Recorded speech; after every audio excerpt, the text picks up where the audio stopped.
రాజధాని కోసమయ్యి బాబు గారు వచ్చి అడిగి ఆ సబ్జెక్ట్ అందరూ కూడా రైతులు ఇక్కడ చాలా మంచి పద్ధతేను ఇది, జనాన్ని అందరినీ కూడా వీరు ఏ విధంగా డెవలప్మెంట్ అవుతారని చెప్పి జనాన్ని కూడా అర్థమయ్యేటట్టు చెప్పి ఆనాడు భూములు తీసుకున్నాడు.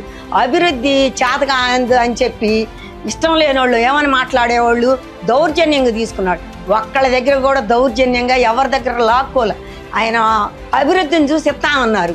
అదే వైసీపీ ప్రభుత్వం వచ్చిన తర్వాత ఎక్కడ నోరిప్పి మాట్లాడిన వాళ్ళందరినీ దౌర్జన్యంగా కొట్టుకుంటా వాళ్ళు చేసిన అబద్ధ ప్రచారానికే జనాలు నమ్మి వాళ్ళకు ఓట్లేసి వాళ్ళ నెత్తి మీద తీసుకొని కూర్చోబెట్టుకున్న తర్వాత ఏమైంది, రాష్ట్రం మొత్తం కూడా సర్వనాశనం అయిపోయింది. ఏ మహానుభావుడు ఒక మహానుభావుడు రాపోతాడా, మన రాష్ట్రాన్ని కాపాడిపోతాడని 5 సంవత్సరాలు మేము కంటికి తడి ఆరకుండా ఏడ్చాం.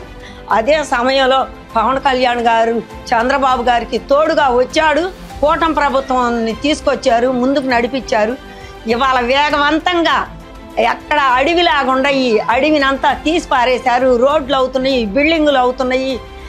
మేము ఇంతకన్నా ఏమన్నా చెప్పాలంటే బాబు గారు లేనిది అభివృద్ధి అనేది ఆంధ్రప్రదేశ్ లేదని చెప్పి మేము గట్టిగా నమ్ముతున్నాము.